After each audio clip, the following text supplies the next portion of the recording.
So you're in the middle of your application process, you found your ideal job, all of a sudden you see that attach additional documents section, you ask yourself, should you write a cover letter? Long story short, no, you shouldn't. All right, thanks for watching, hope you have a great one.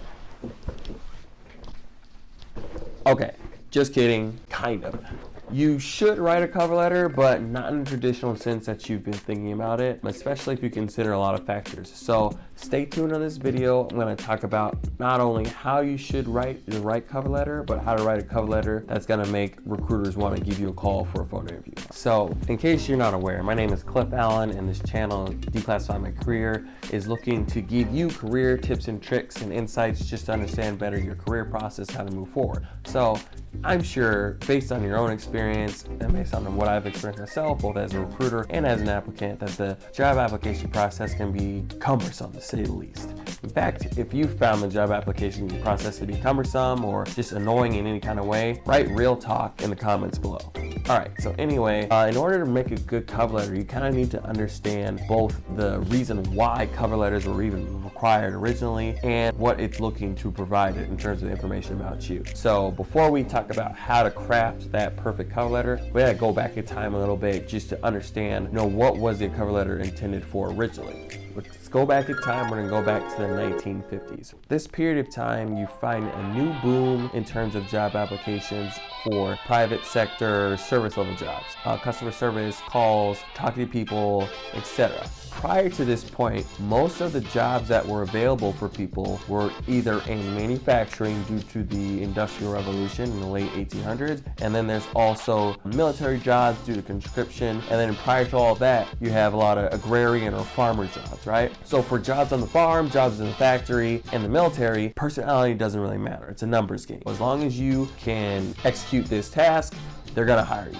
So when the 1950s came along and jobs looking, we need more accountants, we need some marketing people, we need front desk people, etc. All of a sudden it became very important to understand, more about individual employees. What's their personality like? Can they talk to people in public, etc. And that's where the cover letter came in. Because remember, during this time period, there was no applicant tracking systems, there are no social media pages, there's no LinkedIn, there's no information that employers can just go online and find about people. So in order to find out more information about individuals, they asked them to include cover letters with their resumes. So a cover letter would talk about how much money were they trying to make, where were they from, what kind of experience did they have, what are some kind of personality traits that they can pick up as employers from these individuals. So now that you kind of have a good bearing of what the cover letter was originally intended for, I'm hoping that you can kind of start to see that there's a bit of a problem with that particular approach to a cover letter in today's society, right? Because all that information is already available to employers. Either you can find it online through social media, or you provide it to them through the application process. So if you were intending on making a traditional cover letter in that sense,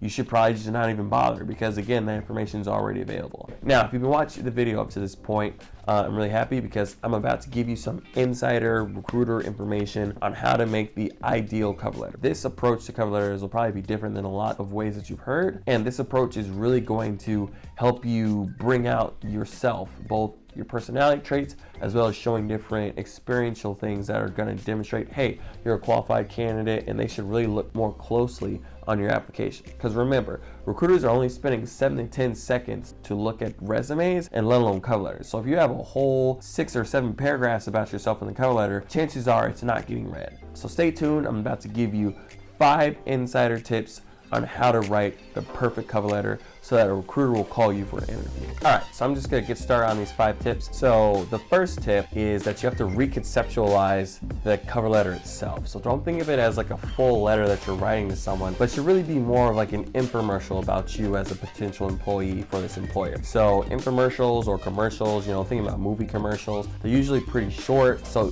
for your cover letter, I want you to be thinking, I really only want it to be 5 to 8 sentences at the longest that you're really talking about yourself. And that way, by shortening it down, you can really focus in on the information that you're providing. And also by shortening it, you really invite the recruiter or hiring manager, whomever is reading it, to be like, okay, this isn't that long. Let me just glance through this real quick to see who this person is and what they're about. And so in terms of specifics for how to create a cover letter, I'm gonna make a future video about that. And then once I've created that, I will probably provide a link for it in the description below.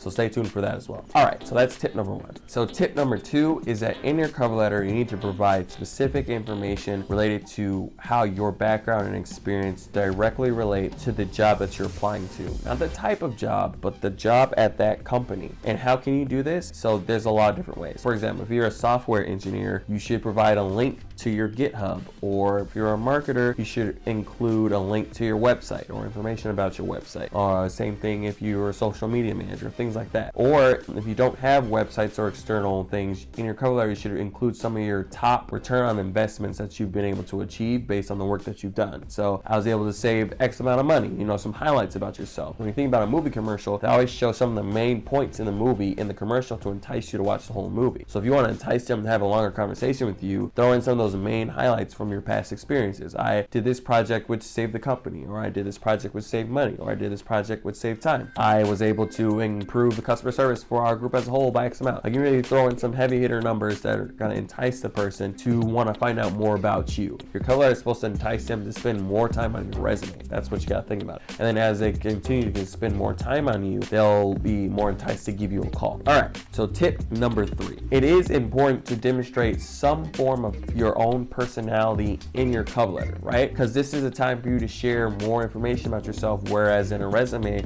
it's really just stringent of like bullet points of like what you've done and what you've achieved. So how can you share your personality in cover letter? Think of how you contribute your personality to work. If you're a doctor, how do you add bedside manner, or how are you personable to your patient? If you're a marketer, how do you look to find that special design or communicate with your clients to get them the perfect project that they want? If you're a police officer, how do you look to contribute in your communities, you know, in terms of like what's the extra step or extra mile that you take as an individual that contributes to your role and adds value to the companies that you've worked at in the past. That's what I mean by add personality to your letter. All right, so that's only like a couple sentences. So think of the highlights of yourself and what you contribute, and then add that to how you're talking about how you've worked in your previous role. All right, step number 4. And this step is very important. So when you're making your cover letter, be sure to ask the recruiter or hiring manager, whoever's reading it, to consider you for other roles at the company. I know this might sound like common sense or commonplace, but a lot of people don't do this, and a lot of recruiters or hiring managers just get super focused in on what it is they're trying to recruit for that specific job, and they won't even consider, oh, this person actually might be a good fit for Tony's role over there, or I know of this open position that's part-time that maybe this person can grow up into. So even if it's not a role that you'll end up wanting to do, at least they're considering you for multiple opportunities, and you can always say no. So make sure you're like, hey, please consider me for other opportunities that you feel I might be a good fit for. That's kind of how you word that. All right, and the 5th and final tip that's going to help your cover letter go to the next level is end the letter with confidence. I don't know how to put this, but I'm kind of a big deal. You don't want to be like, oh, I'm really hoping that you'll call me or anything like that. No, you want to be confident. Hey, I know I'm good. I know I can add value to your company. So really looking forward to having a conversation with you to further discuss how I can help contribute to your department or your group based on what I've presented so far. Okay, perfect. So I've given you my 5 tips on how to really take your cover letters to the next level. Again, I'm going to make a video that specifically talks about how to craft a cover letter and attach it later on. So stay tuned for that. Also, special announcement, I'm making a career website that's going to help provide you with career tips and tricks, etc. There'll be free resume templates, other templates are available. You can purchase my services as a recruiter to not recruit for you, but to help consult with you on your career path, you know, so mock interviews, reviewing your resumes, reviewing your cover letters, things like that. So stay tuned. That's going to be coming out real soon, and hopefully you've enjoyed this video. If you have, like it, share it with your friends, leave some comments below if you have questions or concerns. I'll look to comment back, and hopefully we can work together to help declassify your career. Take care.